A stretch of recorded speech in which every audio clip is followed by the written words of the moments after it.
So do me a favor. If you brought your Bible with you today, make your way to Acts chapter 2. If you didn't bring one with you, there is probably one in the rack in front of you. I'd like you to pull it out and make your way to Acts chapter 2. And while you're turning, you always look at things like that and you're like, what is he doing? Why that clip? And you have to appreciate when you do a sermon series like this, you have to go in the right order. You write the sermon first, then you go in quest of the clip that wraps around the sermon. If you go the other way around and you look for a clip and you try to fit the sermon into the clip, then you've missed the point of what's going on. This is not a sermon series about a movie. This is a movie helping us apply principles that we should already understand, principles that we should know. In this case, it's principles about family. Hopefully by now I've yammered enough to give you an opportunity to get where I want you to be. We're going to be reading very familiar verses 42 through 47. They being the church. Okay, so this is the church. They devoted themselves to the apostles' teachings and to fellowship, to the breaking of bread and to prayer. Everyone was filled with awe, and many wonders and signs performed by the apostles. All the believers were together and had everything in common. They sold property and possessions to give to anyone who had need. Every day they continued to meet together in the temple courts. They broke bread in their homes and ate together with glad and sincere hearts, praising God and enjoying the favor of all the people. And the Lord added to their number daily those that were being saved. That, my folks, is an extremely powerful image. Not just of church, it's family. Because that's what church is. And my ultimate blunder that I made this morning, and no, I didn't do that just so I had a sermon illustration. It was honestly an ultimate blunder. We see family connection within our church. Ken and Patty, Brandon, Nancy. As I go through the people around here, there are other connections that fit the members and the people that sit here, but you understand the DNA connection is not the point. It is the connection that is made through who we follow, through Jesus. So I read these verses in Acts chapter 2, and you're probably trying to think through the clip and saying, okay, how is he going to do this? How do you mesh that chaos with here? Why is this important to today's sermon? It's our mentality. You see, when we think about the term church and what we talk about, what it's like to come for the church, we talk about things like going to, isn't that what we say? I'm going to church. Or attending. I'm attending this. I'm attending an event. I've got a seat. It's a place. It's a spot. When we begin to talk about terms of belonging to a church or being part of a church, we talk about the word joining. I joined the church. I became a member of the church. And the thing is, we get in ourselves in trouble because these words mean different things to different people. When I say church member, depending on how you grew up and how you got to your seat today, it may mean something totally different than how I grew up versus how Dean grew up versus how Nancy grew up versus how David grew up versus how Leslie grew up. We all came from different backgrounds. So what that term member and joining means can get a little subjective. And what we need to understand is that while these terms have their place in our culture, ultimately church is about family. That gets complicated too, right? Because the word family means different things to different people. For some, it means I gave birth to this person. They are part of my family. For some, it means that these are the people that I was birthed into, and I didn't really get to pick them. They're just kind of the people that I had to hang out with when I was growing up. For some of us, family are people that we chose. We chose to have them come into our life. We chose. So this whole idea of family can get complicated when you try to define it. But if you think about family and you peel it all apart and you try to dissect it and analyze it, you're going to eventually come down to one word. What is family about? Isn't it about commitment? Isn't that why we do weddings? So we can stand up in front of people and before people make commitments to the family, make commitments to the relationship. We give things like vows and we exchange rings. When children come into the world, we bring them to church and we do baby dedications to show we are committing ourselves. By the way, baby dedications have nothing to do with the baby. They could care less. And it's really not just a good photo op. You know, where you get a picture, you get to dress the baby in something cute, so you get a cute picture to put in the frame. Baby dedications are about the parents. It is you standing before your church family saying, I am committing myself to raise this child in a way that brings them into a relationship with Christ. And so when you begin to think about that, church isn't about an isolated spiritual achievement or some kind of moment that I have. It is about belonging to a people. And the early church understood this very, very, very deeply. See, that's why Acts uses words like they, everyone, believers, plural, together,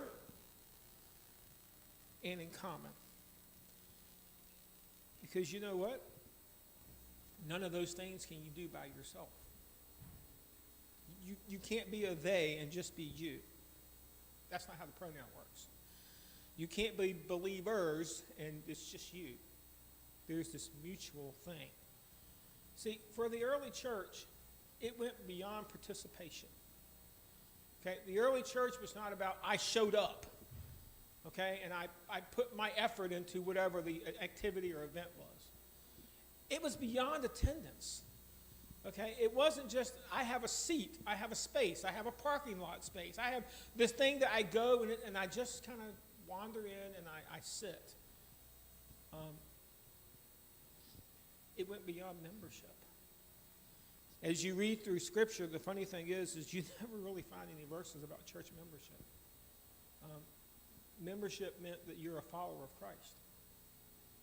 You just happen to identify with a certain community where you wanted them to take notice of you. Membership is not like joining a health club. That's not what it was all supposed to come down to. See, when I began to look at all of this,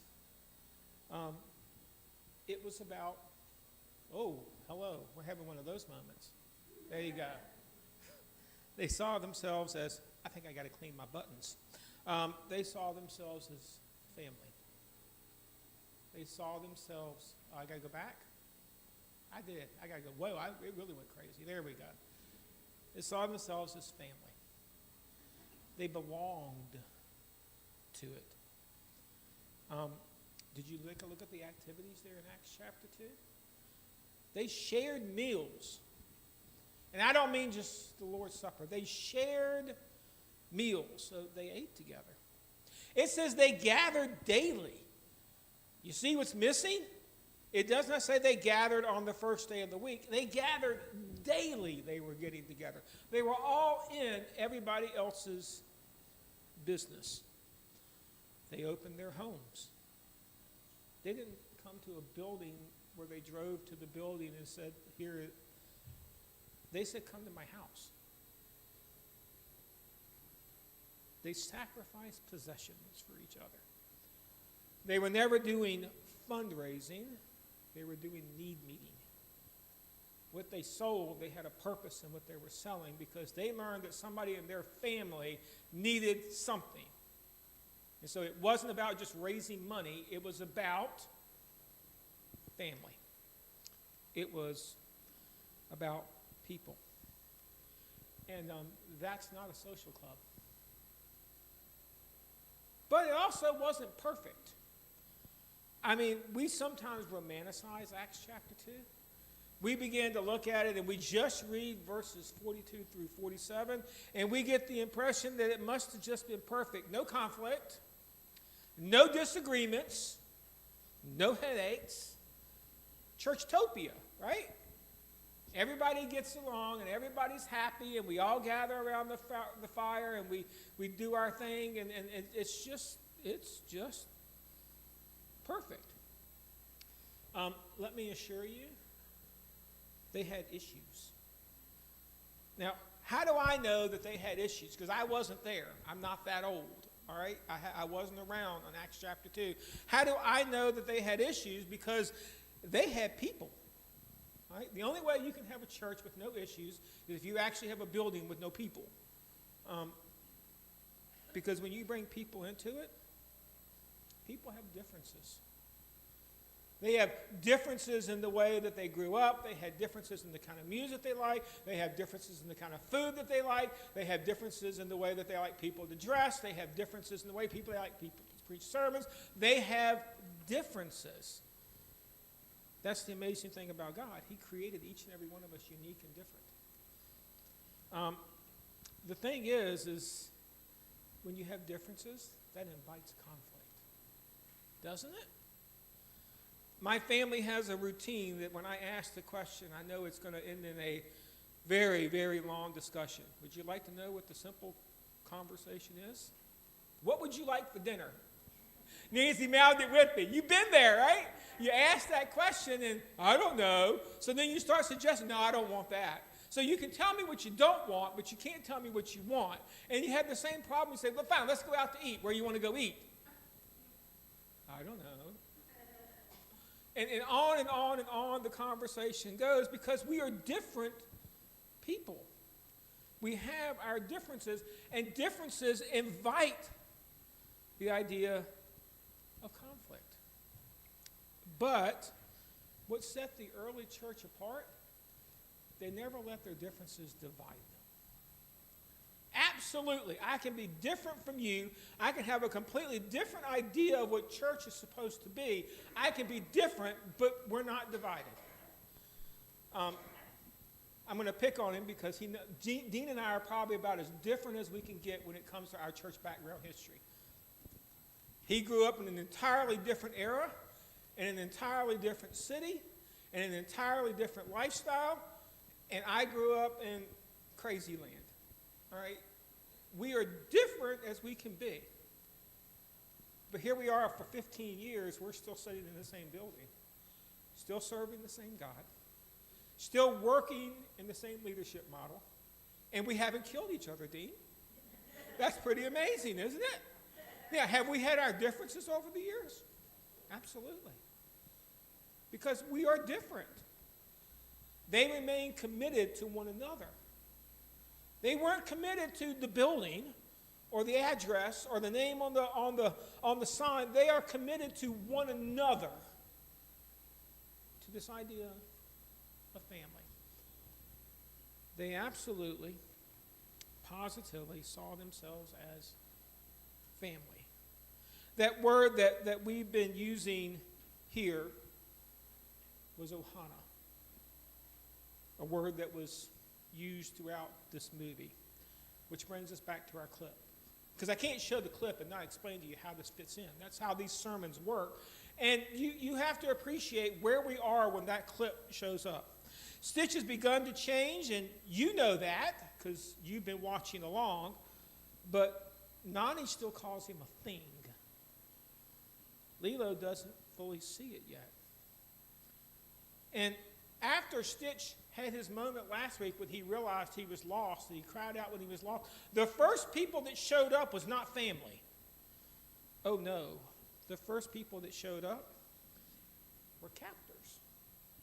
They were not interested in rescuing Stitch.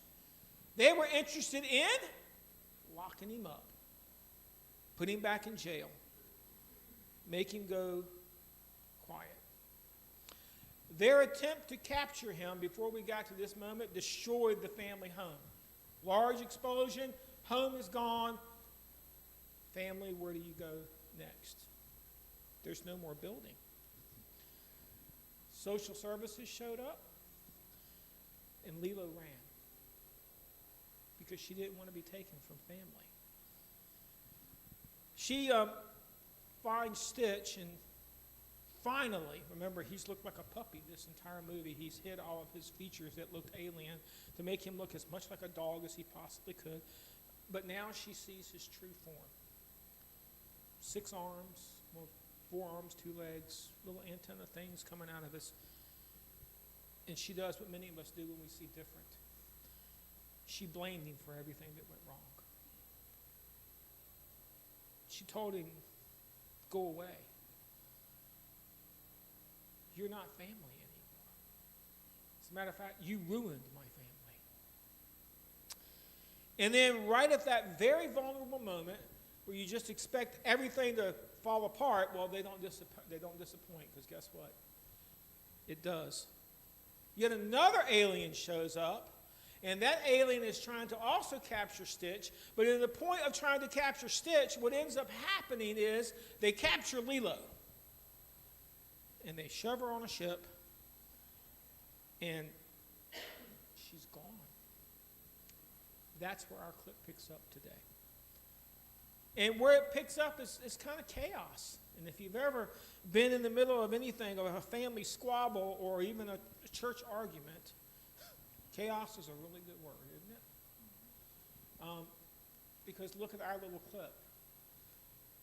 Nani is only interested in one thing. What's her focus? Get her sister back. Is that a bad goal?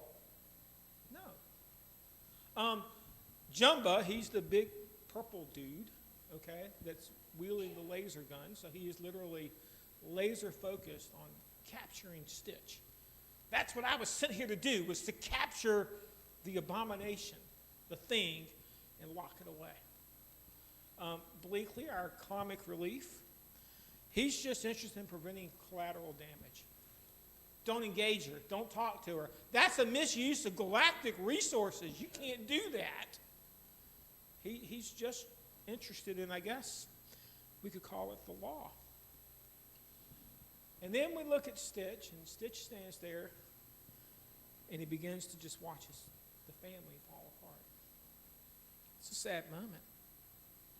I mean, why is this happening? It's easy for us to see when we look at the clip. When we look at the church, sometimes we can't see it. But when you look at that clip, you can see this. The problem is everyone has a mission, but nobody has the same mission. That hurts. Everybody in that group is on a mission, and nobody's mission is necessarily wrong. They just don't have the same mission. They're looking at themselves until the little monster, the thing, 626, the abomination, the one that was not created for family, was created for total destruction. He steps forward and delivers the line. It's a line that usually we've heard out of Lilo's mouth. This is the very first time Stitch says it. Ohana. Ohana means family, and family means nobody gets left behind. That's how we've heard it to this point. Stitch adds, or forgotten. Nobody in a family gets left behind or forgotten. And when we begin to think about that, we have to put that in perspective. Ohana means we are committed to each other. This is family. This is who we're supposed to belong to. Did you notice what happened next in that clip? The moments before, everybody's fighting, everybody's shouting, everybody's acting out of fear, pride, or just utter confusion. But the moment Stitch reframed everything around this idea of family, wow, the chaos turned to unity. the competing agendas began to disappear one by one. And that's exactly how it works in the biblical community. You see, when we go back and we look at Acts chapter 2, they didn't gather because they agreed on anything. If that is your perception of church, then you stopped at Acts chapter 2 and you failed to read the rest of Acts. They had disagreements. They had arguments. Peter and Paul just about had a knockdown, drag-out fight. It's all in there. Nobody tried to cover it up and make it perfect. Church was designed to be family, and families have their differences, their arguments, their struggles. They gathered because they were committed to one another. They kept coming back, not because I'm happy, but because, you know what? This is family. And most of the time, you don't walk away from family. You may have to take some breaks from family sometimes. You may have to go and collect yourself and gather yourself. But you know what? When the push comes to shove, family will pull back together. It's the unfamily that begins to fall apart. See, they just committed naturally, and that led them to one thing. They had a shared mission. The early church, Acts chapter 2, had a shared mission. Every family, I don't care whether it's biological or church or whatever you want to wrap that term around, every family shares a purpose bigger than itself. The moment the family is just about the family, we end up with issues, don't we? We have purposes that are beyond us. One of the main purposes of family is to grow the family, right? That's why we have kids. This is the reason we let kids marry, our kids marry other people's kids.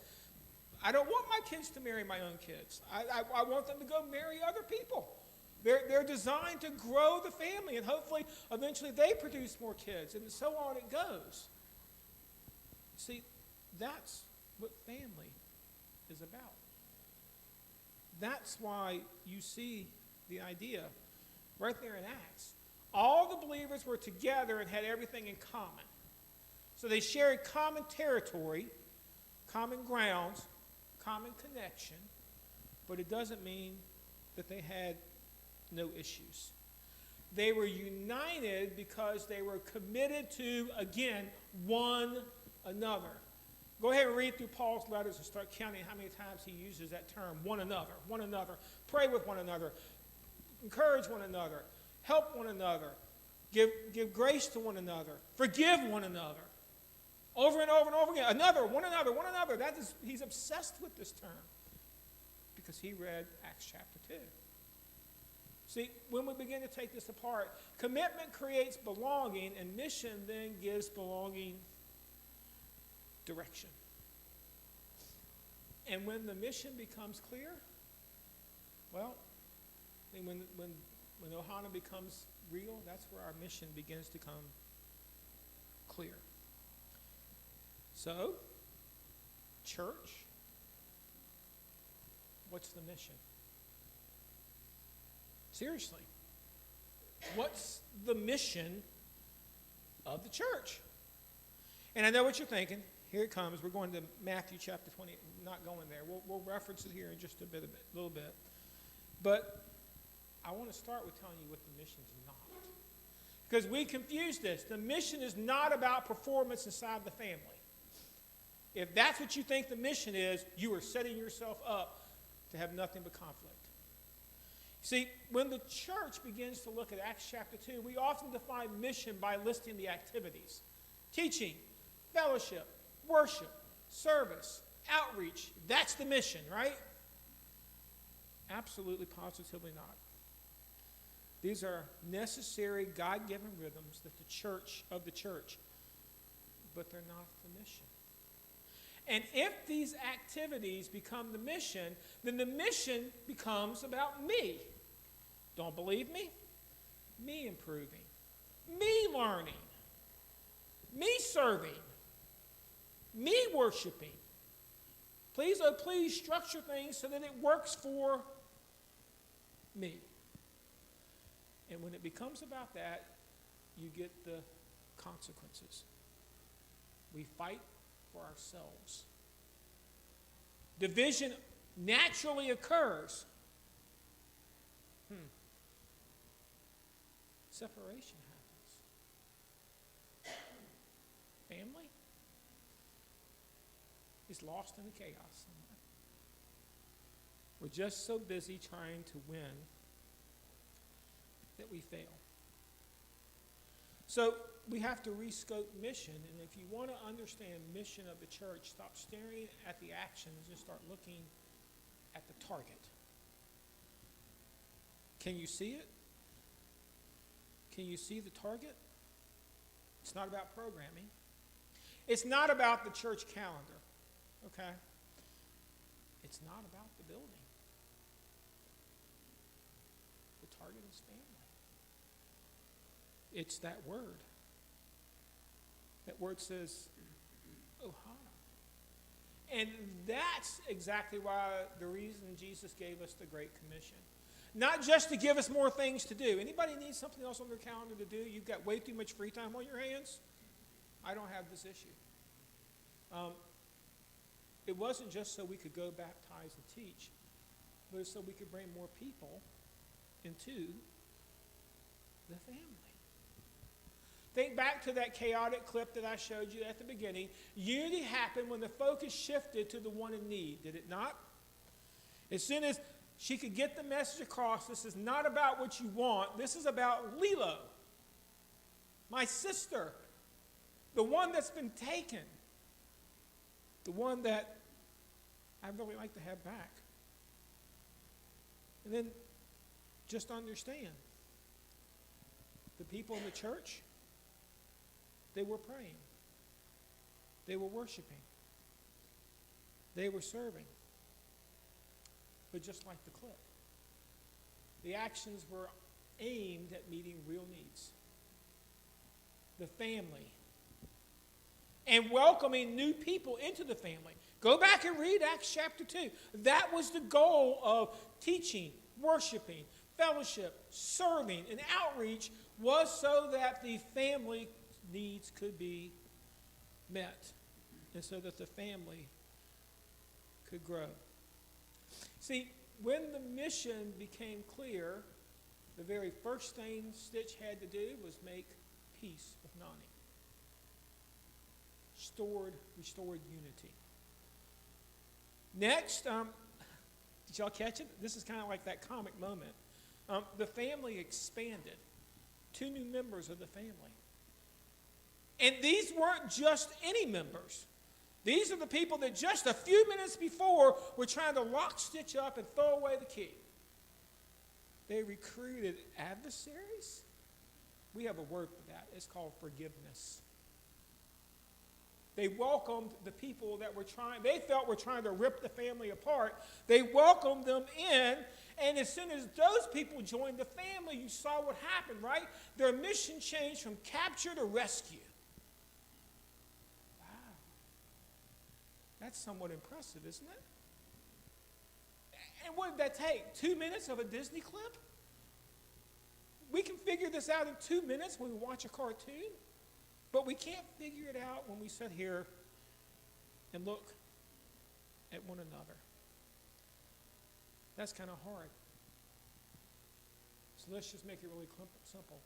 When the mission is about people, all the actions that we do actually make sense. And when the actions begin to make sense, we begin to produce things like compassion, obedience, loving sacrifice, presence. And there's our word. Family. Family. And that's the point at which we stop imitating the characteristics of Jesus and start imitating the character of Jesus. The moment it turns toward people. I guess the question that our church and churches all across America have to begin to ask is, do you want to be that kind of church? And where do you start? How do you fix this? What is the idea behind this thing that we call Missional Ohana? By the way, missional means that you have to have an attitude and a mindset that you're on a mission. That's all it means. It's not a complicated word. You have a mission in your heart. How do we do that? Refuse to fight each other. Does that mean we're going to all get along? No, please, no. But it means we turn arguments into intercession. You ever try to be mad at somebody you're praying for? It's really, really hard. As a matter of fact, I would say it's almost impossible. It's the first thing, if I'm going to be mad at you, I have to do is I have to shut off the prayer. Because God isn't going to leave me alone. He's going to keep after me. We have to refuse it.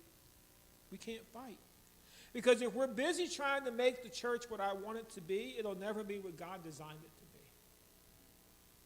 be. Family.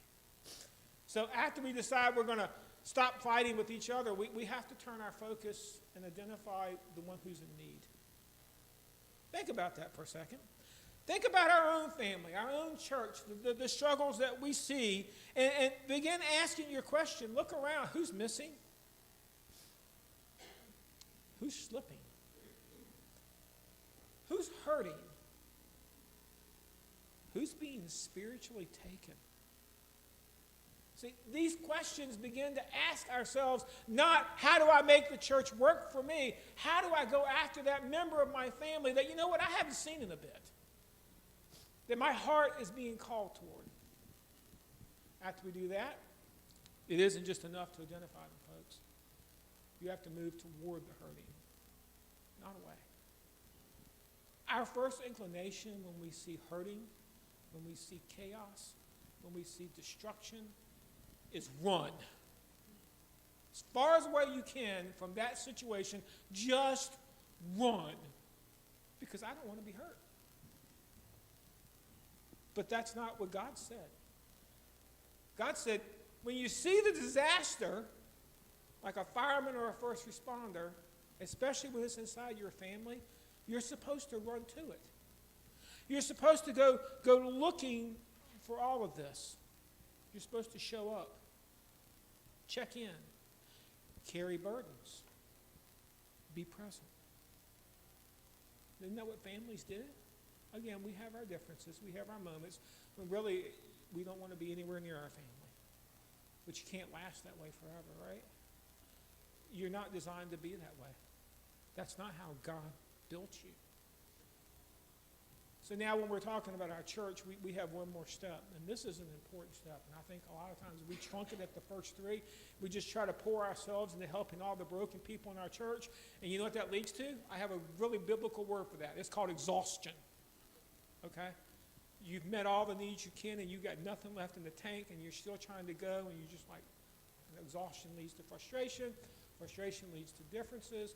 Differences ends up, I get irritated and then I start arguing and then we're right back where we started. So we've got to include this last step if we're going to actually make a church into a family. Unite spiritually. So that means you pray not just for, with. When somebody says, I sure could use you to pray for me, you don't say, I'll put that on my list and do it later. How about we stop right then and say, let's pray. Done. We've engaged God into our issue. Sometimes that leads to having to stand in the gap, which means that you have to become the person that becomes between that person and the conflict. That doesn't sound very good. That sounds like a horrible idea. Sometimes that's what you have to do. Sometimes, and this is a word that I'm working on, I'm researching, I'm thinking, because it bothers me. Sometimes we have to do this thing called fasting. That doesn't sound like fun at all.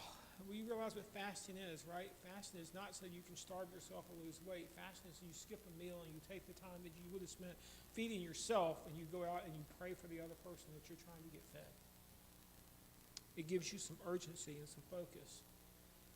And then, of course, we also have to end this with some loving sacrifice. Am I good at any of these? Do I understand their need? Does Satan still come after me? Yeah.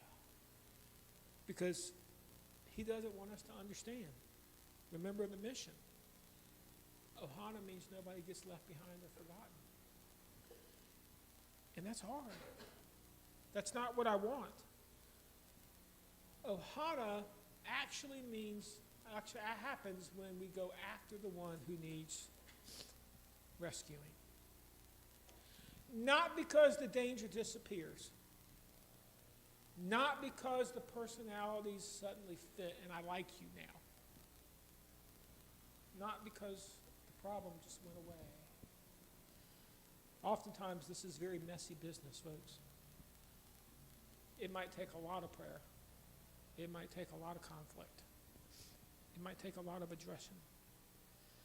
But because the family decided Lilo must be rescued, our clip takes our movie in an entirely different direction, which you'll have to come back next week to see where we're going next. Today I want to just leave you with some thoughts. What if every time someone in this congregation was hurting, we rallied instead of retreated? What would that look like?